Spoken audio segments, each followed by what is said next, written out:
Hi, I'm Leora. On the day I graduated college, my mom didn't hug me. She threw my suitcase outside and said, "Pay rent tonight or leave." The next morning, she was crying, begging me to come back. But that moment wasn't the worst part. The worst part was realizing she never saw me as a daughter, just a dollar sign. She used my name to take out loans. She intercepted letters from my father. She rewrote the story of our family and erased me from it. So when I finally walked away, was I cruel or just done playing the role she cast for me? Do you ever wonder what happens when the one who gives everything stops? The air was thick with sun and cheer. I stood among my classmates, our caps slightly askew, the tassels brushing against our cheeks as we smiled for the cameras. The university's lawn was dotted with families holding banners, balloons, and babies. Some moms cried behind sunglasses. Fathers grinned as they adjusted ties and snapped photos like the world couldn't move on unless their daughters got that perfect frame. And I stood alone. I checked my phone for the third time in 5 minutes. No new message, no "we're parking now" or "almost there."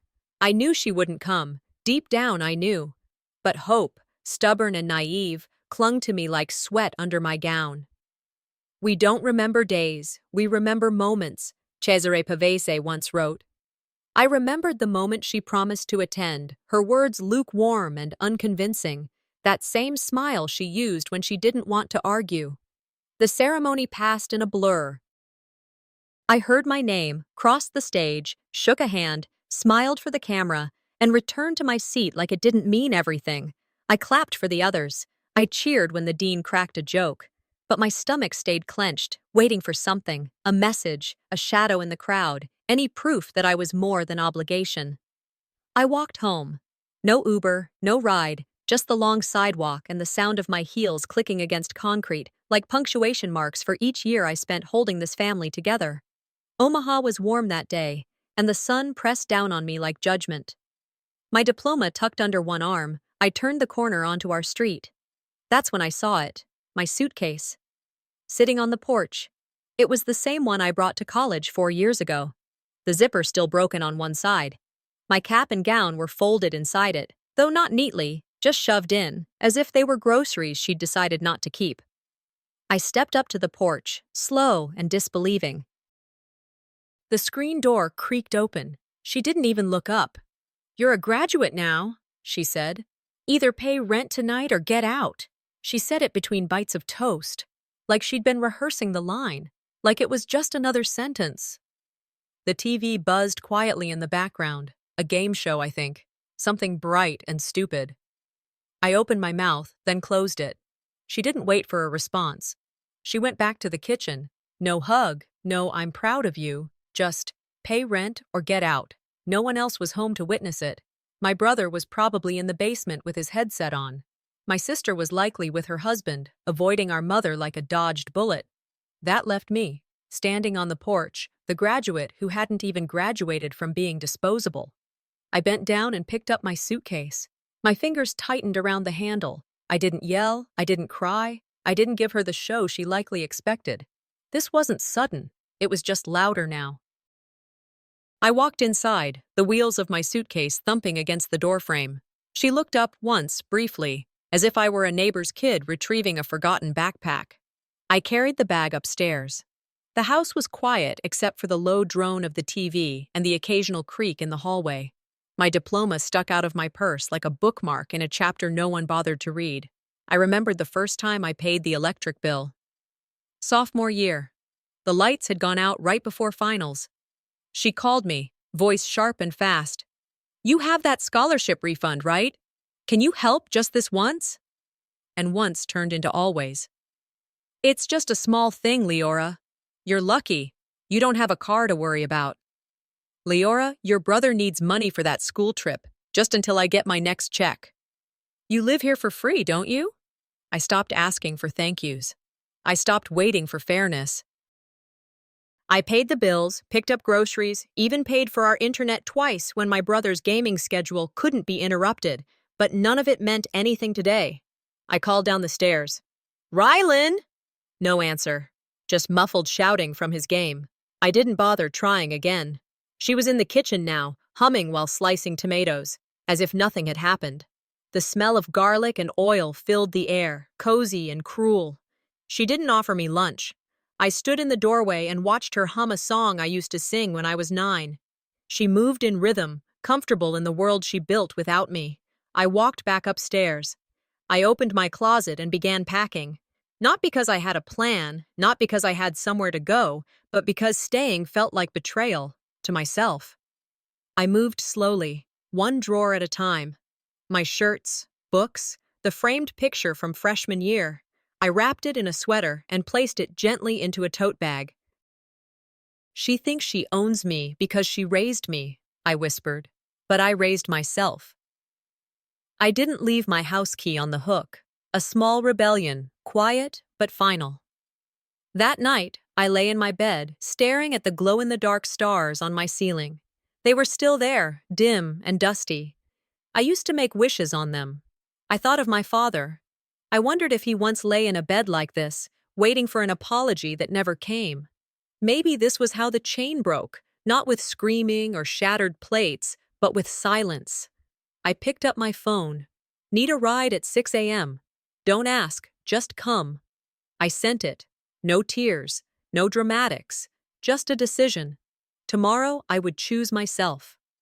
As I began to drift off, I heard her voice downstairs, like a ghost floating through drywall. If she's smart, she'll stay. If not, she'll learn life the hard way. My eyes opened. You have no idea what I've already learned.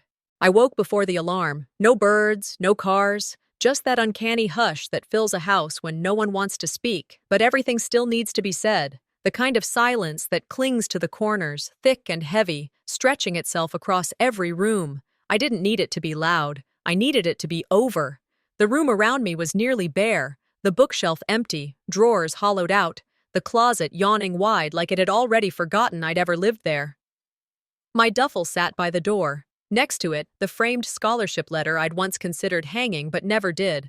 Not because I wasn't proud of it, I was, but hanging it would have felt like begging for acknowledgement I knew I'd never get. As the sun began to touch the edges of the blinds, I sat up and whispered to no one. When people don't clap for you, clap for yourself. It wasn't bitterness. It was clarity. I made my way to the bathroom, flicking on the light. My face in the mirror startled me. Not from tiredness or sadness, but from how different I already looked.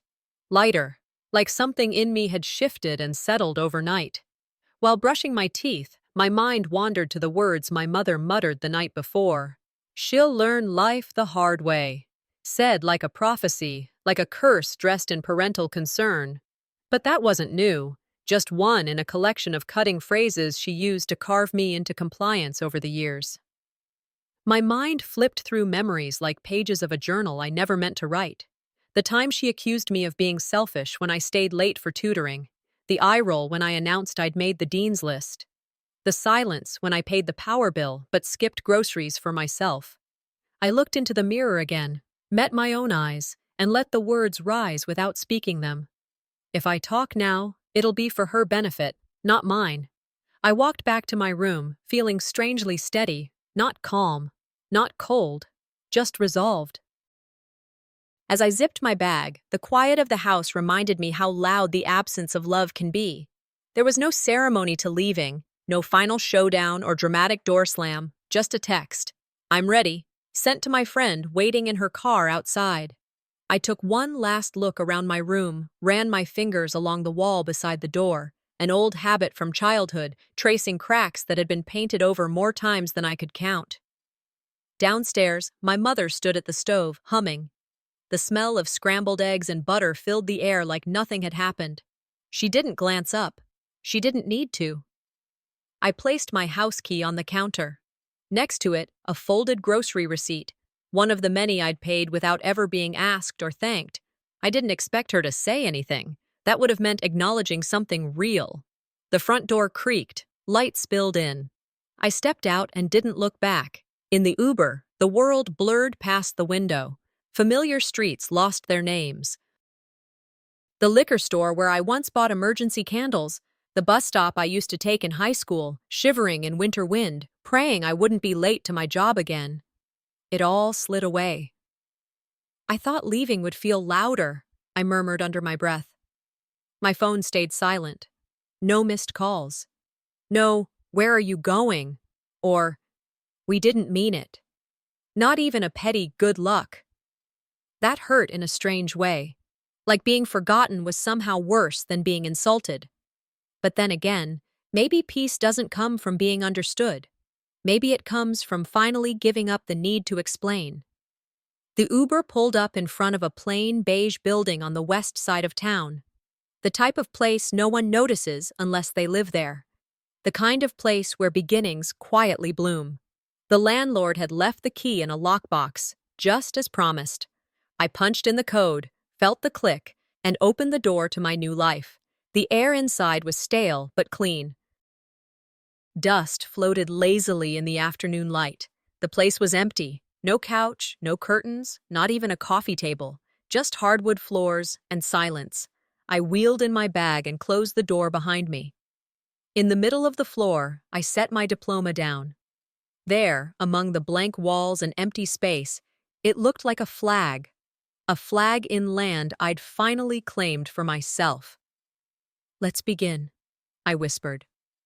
I took a moment to walk the small space, measuring each step like a promise. I envisioned where a bookshelf might go, a tiny couch under the window, maybe a secondhand lamp in the corner. Nothing extravagant, just mine.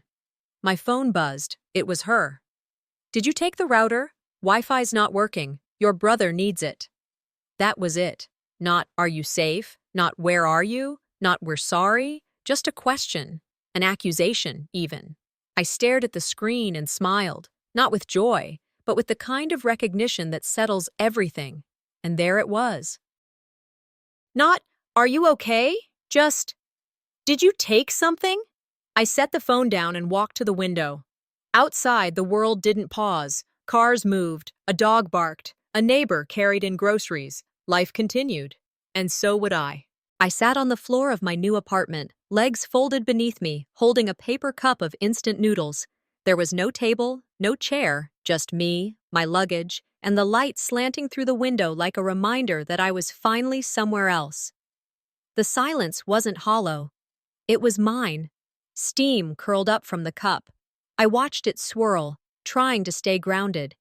My body had arrived, but my mind was back there, across town, in the kitchen where she hummed like nothing happened, in the basement where Rylan yelled at a headset, in a living room that had felt like exile for years. I unlocked my phone and scrolled through old photos.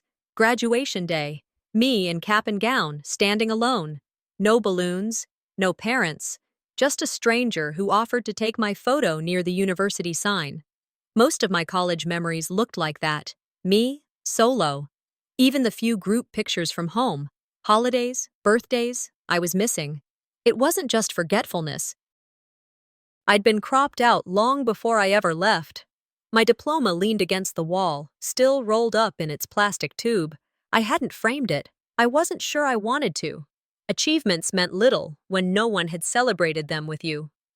I leaned back against the bare wall and let the memory hit. Sophomore year, my phone buzzed during a lab session. "Mom." The message. "Electric bills overdue. They're threatening shutoff."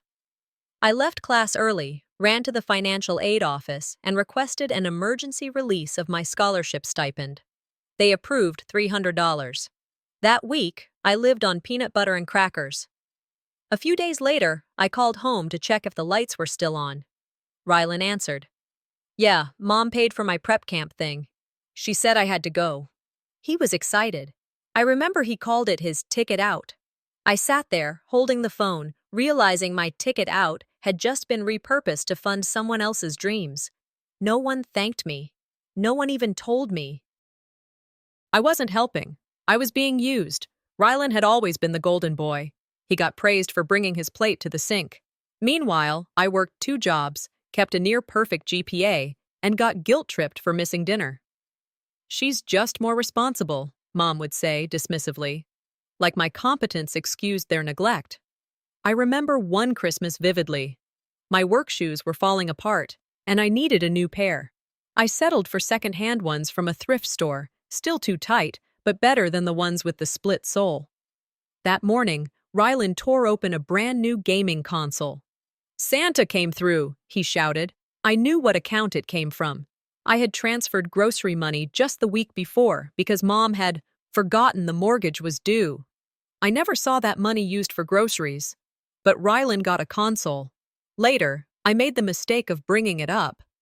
"I'm not trying to be ungrateful," I began carefully. "But I noticed—" Mom cut me off. "Don't you dare guilt trip your brother. He's still growing. You've always had food, haven't you? A roof over your head?" I didn't answer. Because the truth was, I had paid for most of that roof since high school, quietly, without applause. Being the strong one doesn't mean you don't deserve support. It means you're expected to go without it. That night, I pulled out one of my old notebooks and started writing. Not thoughts, not feelings, just facts. January, $80. Water bill. February, $140. Electricity. March, $60. Groceries. April, $250. Car insurance for Mom. The pages filled quickly. Every month, a different need. Every time, I gave. By the time I hit senior year, I had covered over $10,000 in household expenses. That didn't include the little things: birthday gifts for Mom bought with my tip money, Callista's bridal shower cake I never attended but still funded. The numbers weren't shocking. What hurt was seeing them all together. It wasn't help. It was silent servitude, and I had volunteered for it, not out of obligation, but out of hope. Hope that maybe, one day, she'd say, "Thank you." Hope that maybe Rylan would look up from his screen and acknowledge the hands that fed him. But that day had never come, and now I wasn't sure I wanted it to. Love without gratitude becomes expectation, and that's a kind of theft. I stared at the last page in the notebook, the ink still fresh. It felt like a receipt, a reckoning. Not of dollars lost, but of dignity surrendered. Just as I closed the book, my phone buzzed. It was her. Message. "Rylan needs $200 for textbooks." No greeting, no punctuation, just another request disguised as obligation. I didn't reply. My thumb hovered over the keyboard. Instead, I flipped open my notebook to a clean page. August, $0. Reason. Rylan's lesson begins. I closed it and set it down with a calm I hadn't known before. No anger, no sarcasm. Just a quiet decision that enough was finally enough. The spreadsheet stared back at me like a list of unpaid emotional debts. I had opened it as part of onboarding paperwork for my new job. HR needed my direct deposit information and a record of previous income. What should have been a 20-minute task turned into a 2-hour deep dive into my past. There it was, between rent for May and electric bill, paid twice. A Venmo line item labeled Callista's cake. My fingers froze on the trackpad. My eyes traced the letters over and over, like if I stared long enough, the transaction would rewrite itself. But it didn't. That cake, the one my mother used for Callista's promotion brunch, had come out of my account. I remember that afternoon, the heat wave, the smell of store-bought frosting, the way Mom had positioned it on the glass cake stand like it was the centerpiece of our family's pride. And yet no one had asked who paid for it. I hadn't even been invited to the brunch. I saw pictures online later. "It was always easier for her to be seen," I murmured. And suddenly it hit me. I hadn't been invisible. I'd been ignored. That memory unraveled more than I expected. In my mind, I replayed the brunch, Callista laughing, everyone in sundresses, the clink of forks against china, and Mom telling someone from church, "Callista has always had that sparkle. Lyora's the quiet one. Book smart." They all laughed. I smiled politely while handing out drinks, setting napkins. No one asked me how my final exams were going. No one asked me anything at all. What none of them knew was that I'd paid for those drinks. I'd driven across town the night before to pick up the fruit tray. I had stood in line for 45 minutes to pick up the cake, my bank account lighter, my time given freely like it was expected. And when the conversation shifted to Callista's wedding plans, I just kept pouring iced tea. Some people hold the mic, others hold the stage. I was building the damn venue. It wasn't a one-off. It never was. Scrolling through Instagram that afternoon, a new photo popped up on my feed. Another family moment I hadn't been part of. There was Callista again, in a new dress, surrounded by relatives smiling wide and holding up champagne. The caption read, "Grateful for family who shows up for each other." I checked my banking app. The deposit for the event venue, $500, was charged to my account last month. Quietly, without permission. Again, no one had told me, no one had invited me, and yet, somehow, I had paid. The silence cut deeper than any insult. It wasn't the lies that hurt. It was the truth they told right in front of me and expected me not to hear. I closed the app, opened my bank statements from earlier months. That's when I saw it. Tech Emporium, $859. 2 months ago, I didn't recognize the charge. I hadn't been to a tech store. I didn't own anything new. Then I remembered. Rylan had a brand new laptop. I had asked him about it once and he shrugged. Mom helped, said it was for school. I hadn't thought much of it then, but now the dots were lighting up like fireworks. I opened the drawer where I kept my old insurance forms. Wedged between two envelopes was my debit card, the backup one, the one I never used, the one my mom had access to, just in case. There was no password, no theft, just quiet access, quiet theft. When I confronted her last time about a missing $100, she had laughed. You don't use that account much anyway, it's just sitting there. That week, I had skipped a dental checkup because my copay funds were short. I closed the laptop, locked my card, and opened a new account entirely. Done. In my journal that night, I wrote, "My money didn't disappear. It was redirected to a hierarchy I never signed up for." I even sketched a little diagram, arrows pointing from Lyora to household, Callista's events, Rylan's laptop. Underneath, I drew a box and labeled it Return on Investment. I left it blank. This wasn't just therapy, this was evidence, a ledger of loyalty that was never reciprocated. I drafted an email to myself titled, "For When I Forget Why I Left." I wrote, "Remember, she didn't just fail to protect you, she exposed you to be used." There were no tears, just clarity. I didn't want revenge, not anymore. But I was done pretending that everything was fine. I started going through photos, digital ones, archived in folders labeled family, holidays, home. Every image with Callista, I clicked and removed myself. If I was in the background, I cropped. If I was smiling, I deleted. I didn't want my presence to decorate someone else's false narrative. I left the group chat without a word, no explanation. No dramatic exit, just silence. The kind that protects. And then, one last thing, I whispered. No more applause for people who never clapped for me. Just as I closed my laptop, my phone buzzed. It was from my mother, a group message. "Family dinner this Sunday at Callista's. Hope everyone brings good energy." No apology, no reference to my name. I stared at it for a moment, typed, "I hope the food tastes like acknowledgement." Then deleted it. Instead, I blocked the group thread, and in the settings, I set my auto-reply. Unavailable, indefinitely. The message came mid-morning, just after I'd brewed a fresh pot of coffee and sat down to check the onboarding packet from my new job. It read simply, "Can you Venmo $75 for groceries?" No greeting. No, "Hi, sweetie," or "How are you?" Just that same robotic tone I'd grown used to. Transactional, expected. Like I was a monthly line item in her budget. I stared at the screen, thumb hovering over the reply box. Not because I didn't have the money, but because I finally understood. This wasn't communication, it was collection. I didn't respond. Instead, I closed the text, opened my email, and started typing a draft to myself. A kind of reminder, a marker in the sand. The title, "This Is Why."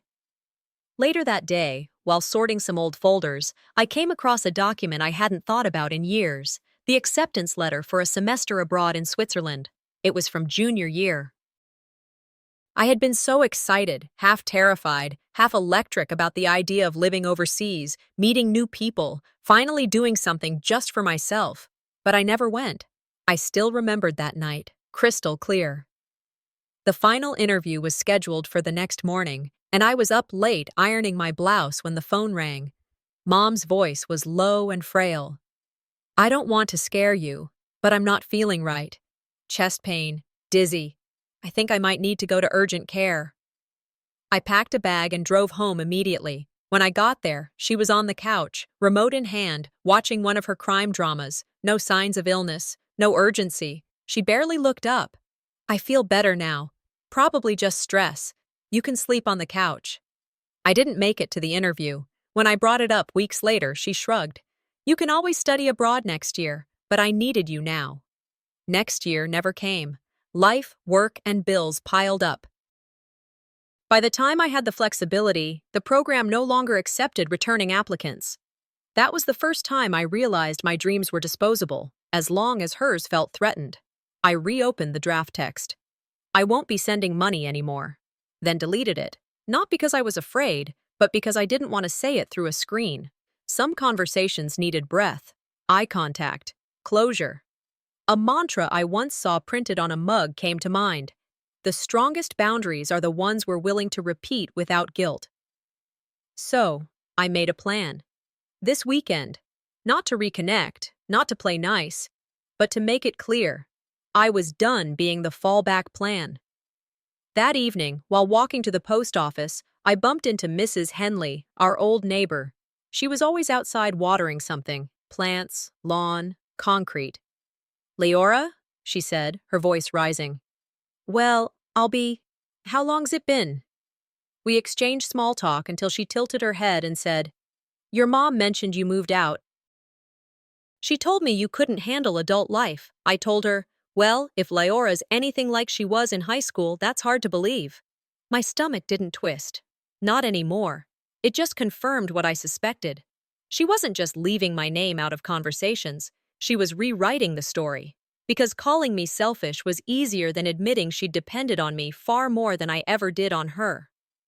When I got home, I picked up my journal. At the top of the page, I wrote, Not my burden. Then listed every role I had played. Chauffeur, emergency fund, therapist, peacekeeper. I underlined the last one twice. It wasn't the asks that hurt. It was the assumption that I'd say yes. Silence isn't agreement. It's exhaustion. And I was done being tired. That night, I stood in front of the mirror, practicing what I would say. 3 versions, one kind, one blunt, one clinical. I went over them, line by line, and then I stopped. Why was I still trying to pick the tone that would hurt her least? What about my peace? I sat on the edge of the bed, took a deep breath, and whispered, Maybe the goal isn't to protect her feelings, but to protect my peace. So I stopped rehearsing. I would say whatever truth came out, and whatever she did with it wouldn't be mine to carry. Before turning off the light, I opened my journal one last time and wrote, I won't speak to be understood. I'll speak to be free. The next morning, my phone buzzed. A voice memo. I stared at the screen a moment before pressing play. Her voice spilled out. Tight, defensive. I don't know what's going on with you lately, but you're acting cold. This isn't like you. You used to care about your family. Now, you're just distant. No mention of me moving out. No acknowledgement of what she'd said. Just more accusations wrapped in denial. I didn't finish listening. I set the phone on the windowsill, looked out at the sun rising over my new street, and said out loud to no one, She'll hear me in person. I parked 2 houses down, not because I was afraid of her seeing me too soon, but because I didn't want to give her the illusion of power. I sat in the car a moment, taking in the house I'd once called home. The lawn was untrimmed, weeds climbing up the edges of the sidewalk. The mailbox overflowed with circulars and unopened envelopes.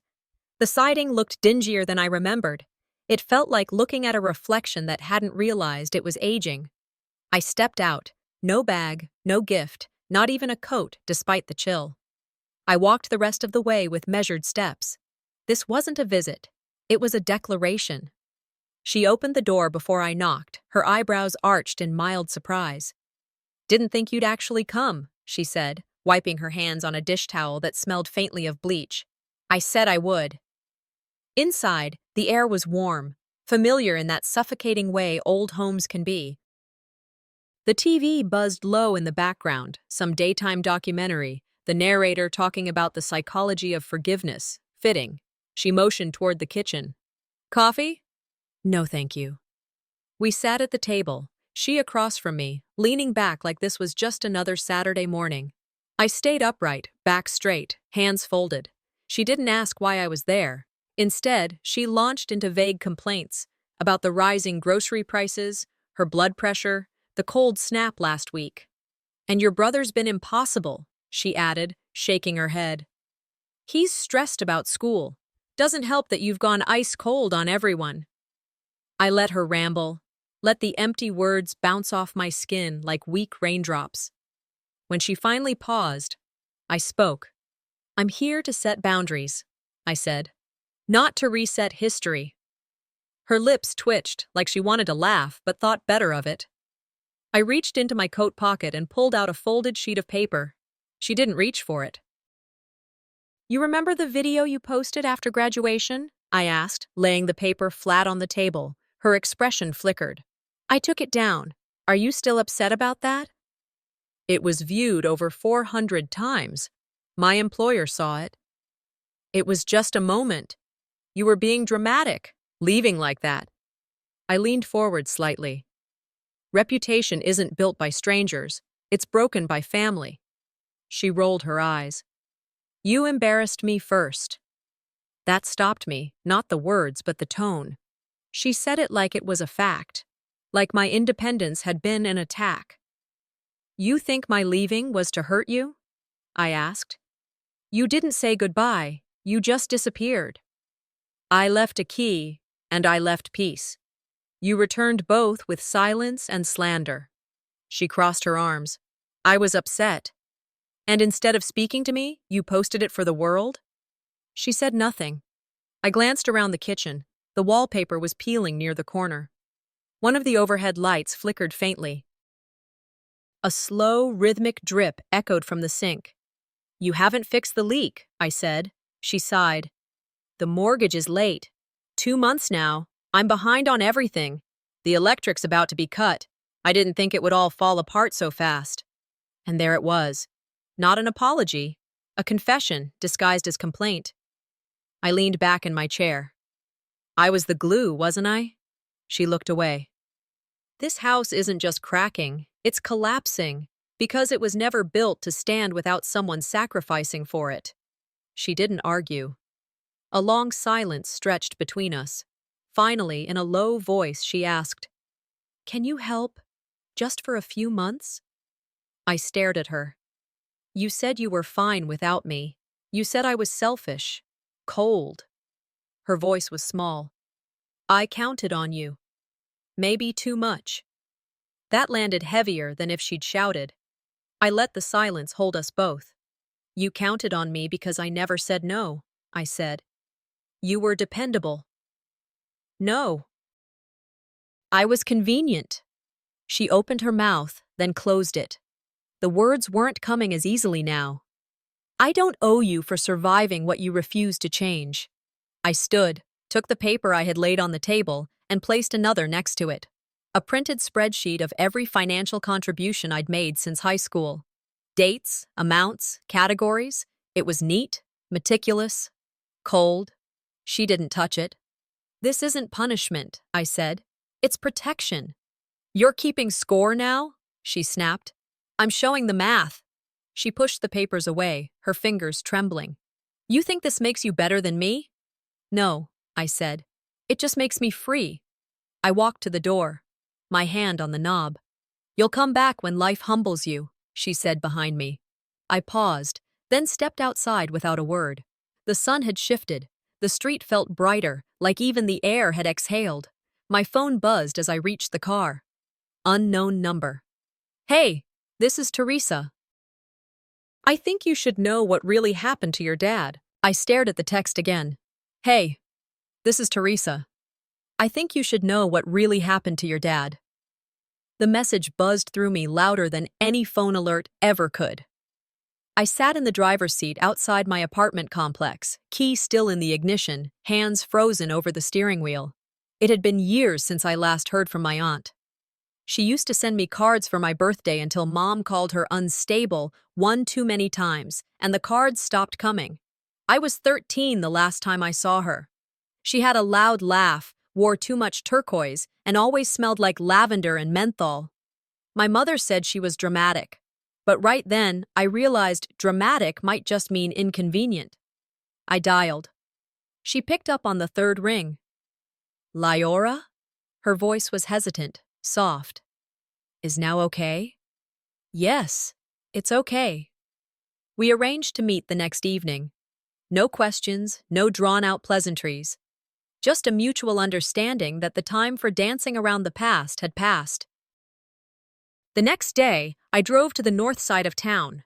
Her house was tucked between two crumbling duplexes, but hers stood out, modest, well-kept, the porch swept clean. I pulled into the driveway, shut the engine off, and sat a moment to collect myself. Teresa answered the door with the same wide eyes and cautious smile I remembered. "Come in, sweetheart," she said, stepping aside. The living room smelled of ginger tea and old paperbacks. There was a tray already set with 2 mugs, a plate of butter cookies, and a pitcher of lemonade, like we were about to discuss anything but generational betrayal. She poured tea for us both, then sat across from me.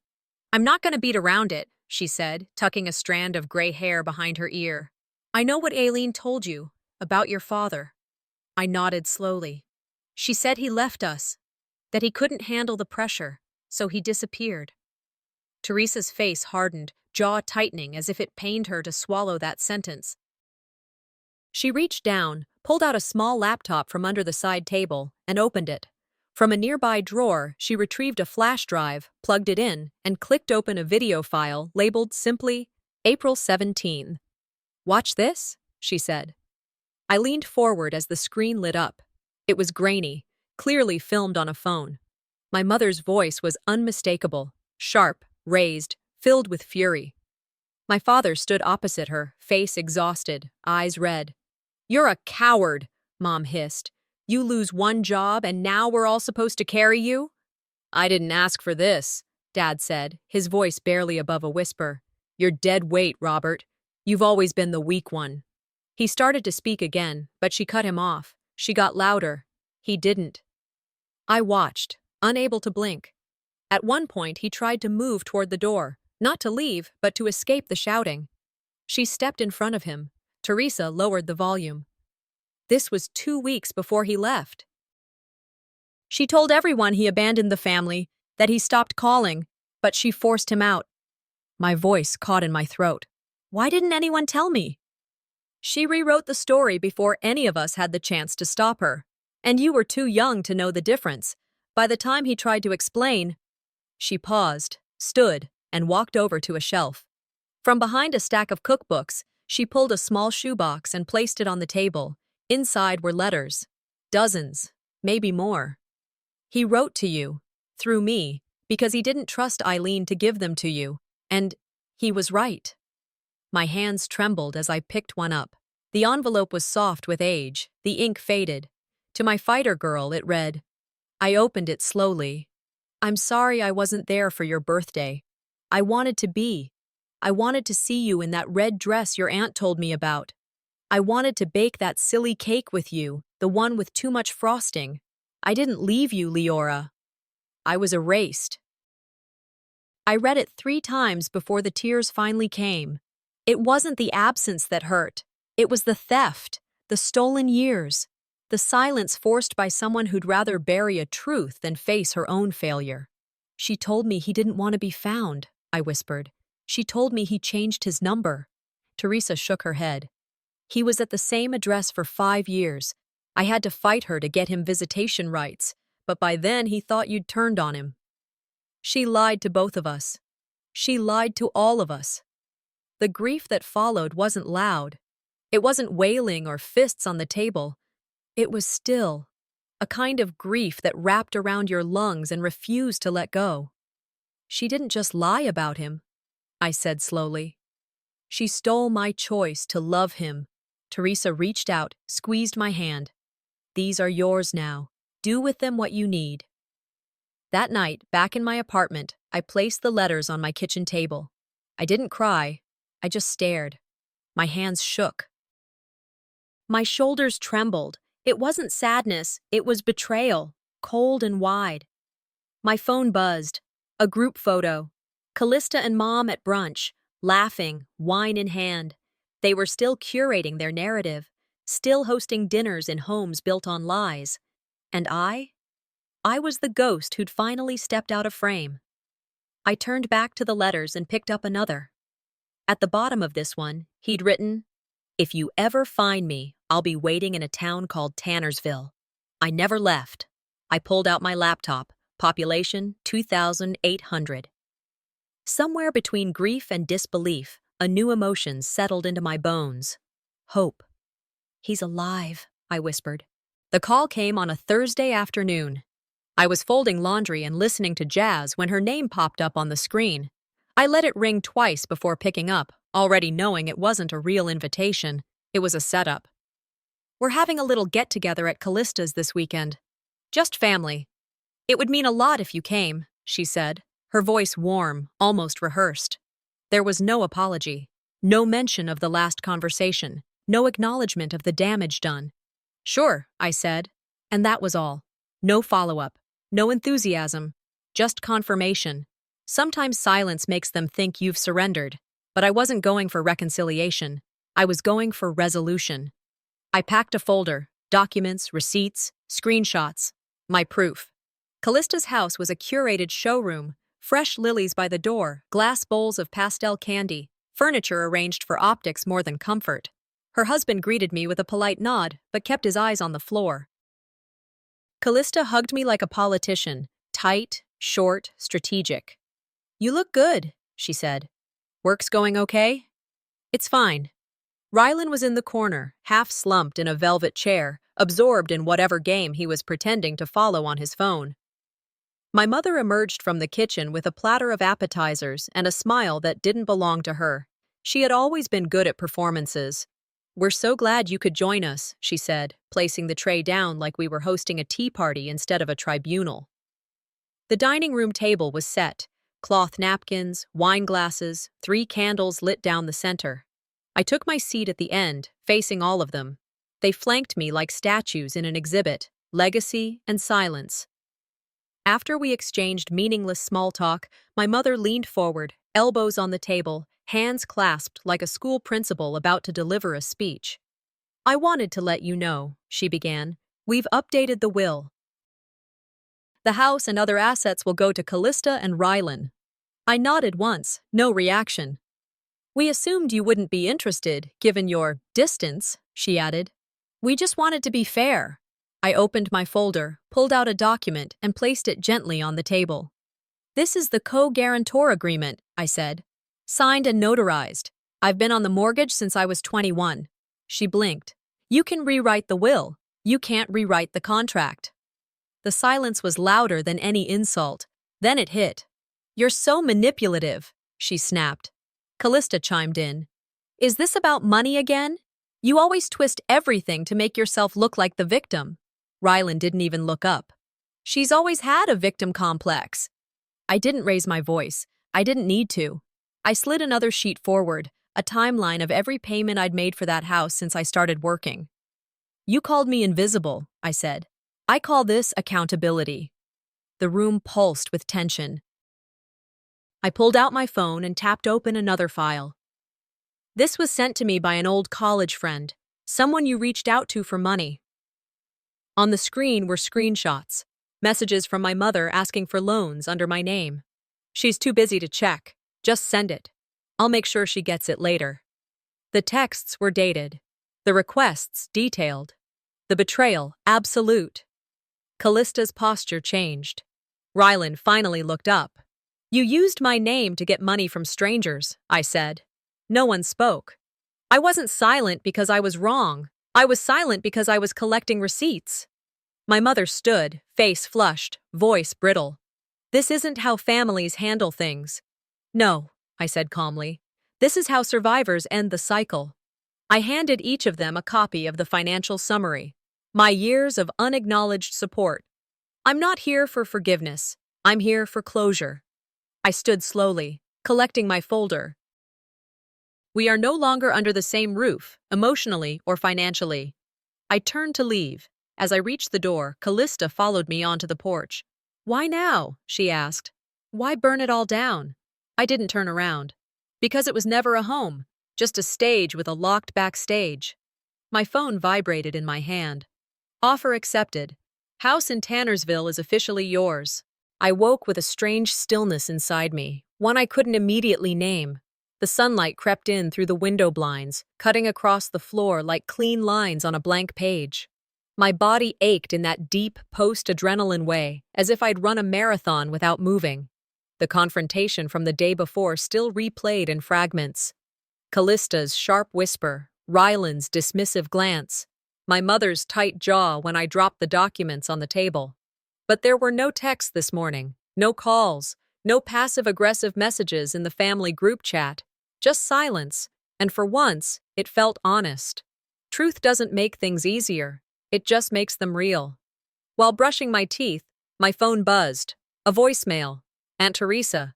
I played it back while pacing my living room. Hey baby. I wanted to follow up. There's something you should have. I found an old court filing. Robert never signed any divorce papers. Turns out Aileen filed a restraining order.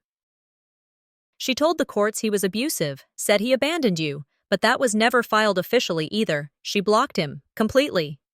I stopped mid-step. I thought of the times Mom told me, he gave up on us, he signed away his rights. I had clung to those words like a wound I had to keep clean. But she didn't just lie, she deleted him.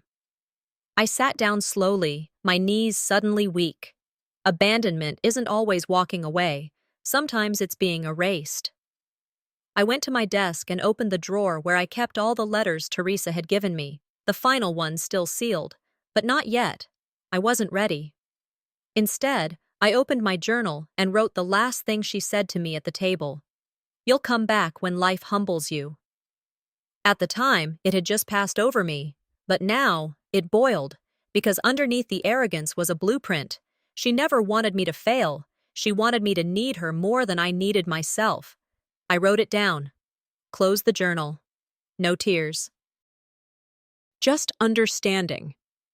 That afternoon, another message came in. This time, a text from her. It was short. Everything you've ever had came from me. Even your strength. I stared at it for a long time, not out of shock, but out of pure fury. My strength. I remembered buying my first waitress uniform, sewing the hem myself, buying textbooks with money I earned scrubbing tables. I paid rent while taking night classes. I built a life with no safety net and no applause. No one gets to name my resilience but me. I didn't reply. I walked to my kitchen, poured a glass of water, and breathed. That evening, a letter arrived from the mortgage lender.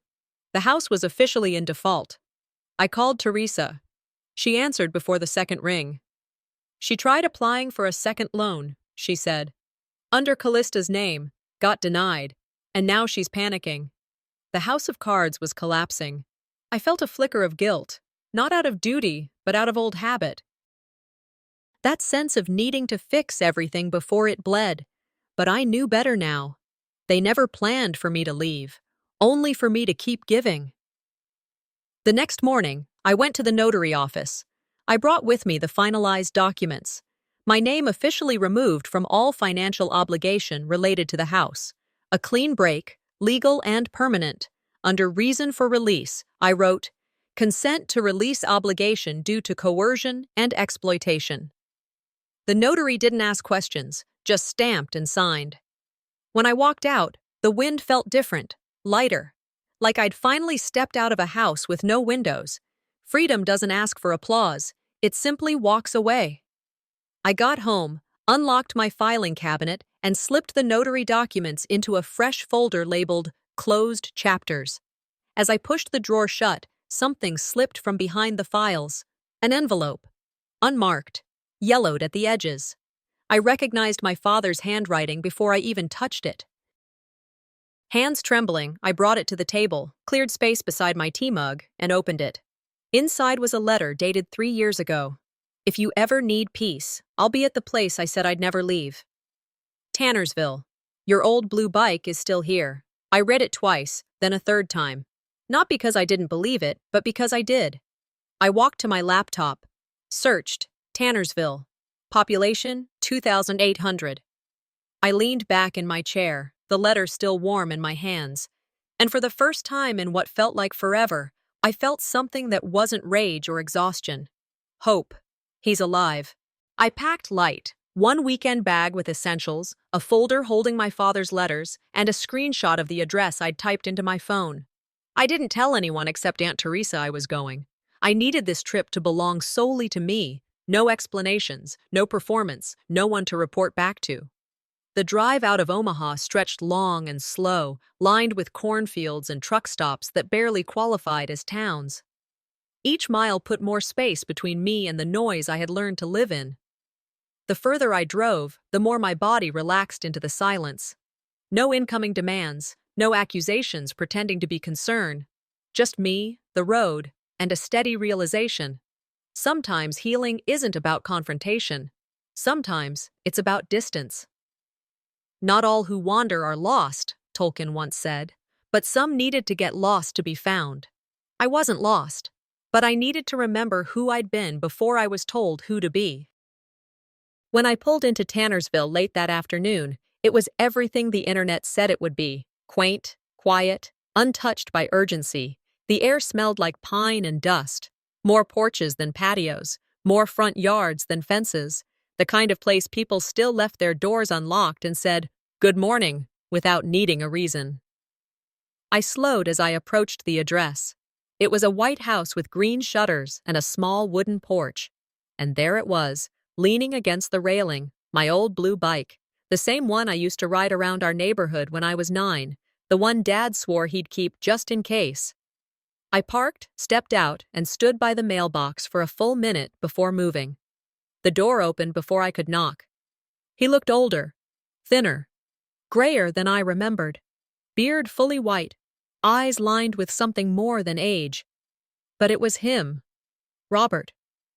"You came," he said. We sat on the porch for a long while, no words needed at first. It was the kind of quiet that didn't demand filling, the kind that made room for what had always gone unsaid. Eventually, he asked, "How much do you know?" "Enough," I said. He nodded slowly, looked out at the street. "Your mother didn't just close the door on me. She changed the locks." I handed him the folder. Inside was the letter from the mortgage lender, the co-guarantor agreement. His hands trembled slightly as he read. "She used your name?" he whispered. "I didn't even know until last year." His face twisted. "I signed the refinance once, years ago, but that was supposed to keep the house afloat while I was still in it. After she pushed me out, she kept the obligation in my name, quietly.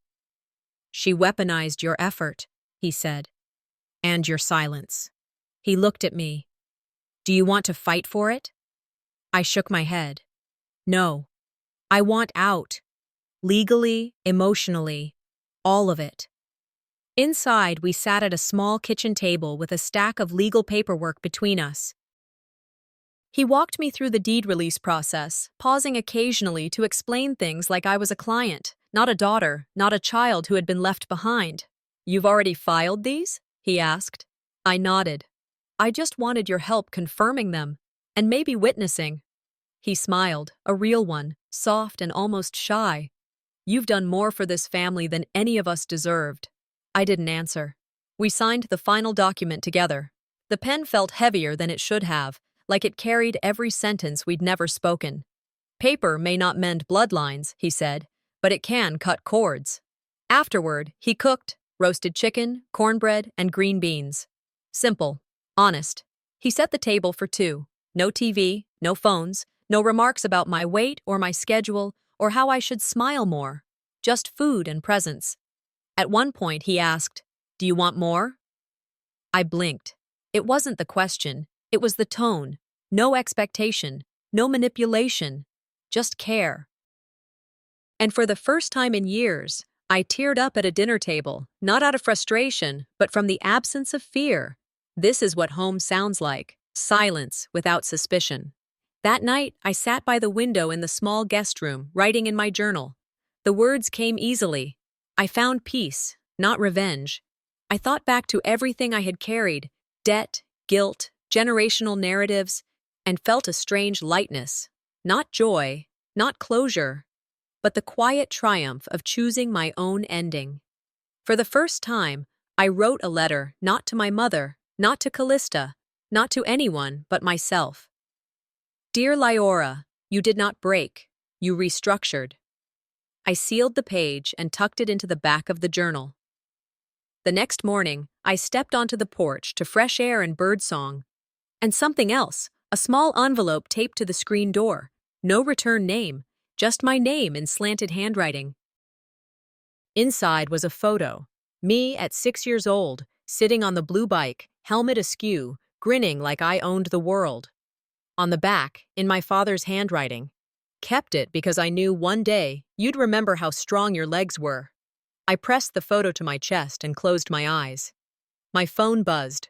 A message from my mother. We need to talk. I'm losing everything. The message came early, just as the sun began warming the porch steps of my new life. I was sipping coffee in the small kitchen, the scent of cinnamon rolls from the bakery down the street still lingering in the air. The phone buzzed once, then went still. I stared at the notification for a while before I pressed play. My mother's voice was strained, shaky, breathless, and far too quiet to belong to the woman who once thundered across dinner tables. I'm losing the house. Callista isn't helping. Please, just talk to me. I sat down slowly, not because the message surprised me, but because of the way it landed, soft, unsure. She didn't sound controlling this time. She sounded small. For a long moment I thought about deleting it, but instead I played it again, let each word stretch across my kitchen tiles like a shadow. Then I deleted the voicemail, not out of cruelty, but out of clarity.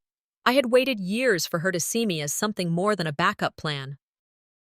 I had waited longer than I cared to admit for her to need me as a daughter, not an extension of her finances. But here's the thing. When you finally stop needing to be needed, silence becomes a boundary, not a punishment. I didn't call her back. Instead, I pulled out a piece of stationery from my desk drawer, the kind with soft edges and a gold border I'd bought on sale last spring, thinking one day I might write something beautiful on it. That day had come. I sat at my desk, window cracked open to let the early breeze in. I dipped my pen and began writing, not to send, but to finally say what no one ever let me say aloud. Dear Mom, you needed me to stay silent to keep the story clean. I needed you to love me more than the story. You needed me to pay the bills and never mention the receipt. I needed you to notice I was drowning in silence. You needed me to come back when the house burned down. I needed you to not light the match. Forgiveness isn't approval. It's just releasing the hope that the past could have been different, and I'm tired of holding hope by the throat, trying to keep it alive. I no longer need your apology to move on. Lyora. I folded the letter and placed it in a box under my bed. Not for her. For me. Later that day, I walked down to Aunt Teresa's. Her door was already open, as if she'd been waiting for me. We didn't speak much. She poured coffee, I added too much sugar, and we sat on her porch swing listening to the birds argue in the trees. Callista stopped returning your mom's calls, she said eventually, not looking at me. I nodded. She's waking up. She's trying to, Teresa said. You were the first to break the spell. That's always the hardest role. I didn't feel noble, just relieved, like I'd finally dropped a weight I didn't realize I'd been carrying around my throat. The next morning, I went back to my desk, pulled out the official mortgage release documents, scanned them, and sent them to my mother's email. No note, no subject line, just facts. Then I scrolled through my phone, found her number, and deleted it. I didn't cry. Closure is when you stop needing them to understand. I opened the group chat, the same one that used to flood with birthday plans I was never included in, photos of family dinners I never attended. I left it without announcement, blocked it, not out of revenge, but serenity. Tannersville had grown on me. The market vendor remembered my name. The barista knew my order. A medium drip, 1 shot of oat milk, no sugar. Even the hardware store clerk had started calling me kiddo, which I didn't mind, weirdly. On Saturday morning, I walked to the market square, bought a bouquet of dahlias, a loaf of sourdough, and a used copy of a memoir someone said was life-changing, but really just smelled like old libraries and gumption. A little girl in yellow overalls waved at me on my way home. I waved back. My name wasn't Leora, the daughter who left. I was just Leora. And that was enough. Back at home, I stood in the hallway for a moment, then walked to the bookshelf, pulled down the photo Dad had sent, the one of me on the bike, hair a mess, grin too big for my face. I framed it, placed it on the mantel next to my diploma. One said I graduated, the other said I survived. Both were earned. Later that night, I journaled again, wrote out a single sentence over and over until the ink bled through the page. The story didn't end, it just changed narrators. I remembered how many years I spent waiting for someone, anyone, to say, "I'm proud of you." Now I say it to myself, and it means more. That evening, as I organized files in my cabinet, something slid out from the bottom drawer, an envelope, handwritten, the ink slightly smudged. Return address, Robert Sterling. My hands trembled. I opened it slowly. Inside was a check. Not much, enough to cover a couple of bills or a weekend away. But that wasn't the point. Attached was a note. You supported more than one house. This won't repay everything, but it's a start. Dad. My throat tightened. I whispered, maybe some debts do find their way home. She came without calling first. It was early afternoon. I'd just set out a pitcher of lemonade to chill when I heard the knock. Firm, unannounced, the way someone knocks when they've run out of options. Through the glass panel, I saw her. Pale, smaller than I remembered. Her hair unbrushed, the lines on her face deeper. My mother, Aileen. I opened the door, but didn't step aside. Her eyes scanned my face, then the living room behind me. Everything is gone, she whispered. The house. The accounts. Callista left. I have no one. I didn't flinch, didn't blink. This wasn't drama. It was decay. She stepped forward slightly, like she might reach for me. I didn't move. Please, she said. I didn't come for money. I nodded once, then turned and walked to the kitchen counter. She stood outside the door. I returned with a manila envelope and handed it to her. No fanfare. Inside was a copy of the finalized mortgage release. My name gone. Stamped. Signed. Final. Also included a one-page document listing every payment, every wire, every silent contribution I'd made since I was 17. Each amount matched to a date. A ledger of my invisible labor. She stared at the envelope in her hands. This isn't revenge, I said. This is record-keeping. She blinked rapidly, eyes glistening. You don't understand what it's like. To be alone. I didn't look away. You made sure I learned early. She swallowed. Can we start over? I shook my head. I didn't walk away because I hated you. I walked away so I wouldn't become you. There was no yelling, no storm. Just silence and a finality that felt more powerful than any scream I could have given her. I handed her one more thing, a prepaid envelope with a local therapist's card inside. Not because you owe me, I said, but because you owe yourself. She looked down at it, then back up. You've changed. I had to. Her shoulders slumped. What now? Now? I said. Healing is your job, not mine. And then, gently, I closed the door. I stood for a moment, my hand still resting on the doorknob, heart steady. Then I walked to the hallway closet and opened the small lockbox I hadn't touched in months. Inside was a leather-bound journal titled "The Years I Survived Without Being Seen." I pulled it out and opened to the last page. I began to write a letter. Not to my mother, not to Callista, not even to my father. To a women's shelter I had quietly researched weeks ago. I offered to volunteer, to mentor women starting over, escaping cycles they weren't supposed to survive. I listed my skills, not in degrees or job titles, but in truth, budgeting while broke, saying no without guilt, holding space for someone who hasn't been seen. When you survive what was meant to break you, I wrote, You become someone's blueprint. That evening, I hosted a dinner. Nothing grand.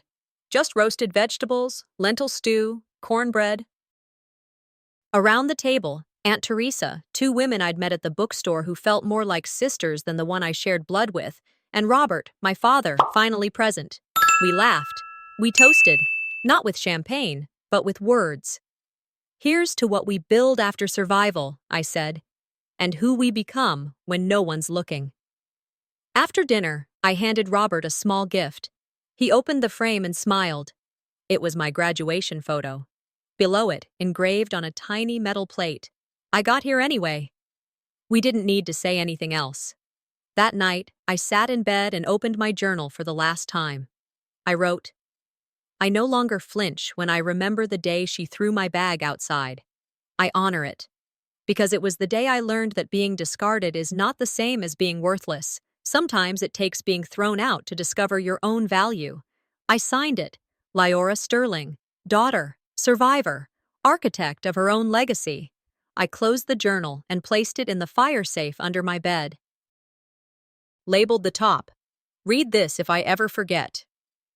2 days later, I received a letter. Handwritten. No return address. Just my name on the envelope. Inside was a photo. A teenage girl, holding a suitcase, standing in front of a house I recognized immediately. On the back, in pencil, "My daughter just turned 17. I told her your story. She asked if she could write you." Below that, a phone number. I stared at it for a long time. Then, with hands steady and a heart full, not of pain, but purpose, I picked up the phone and dialed.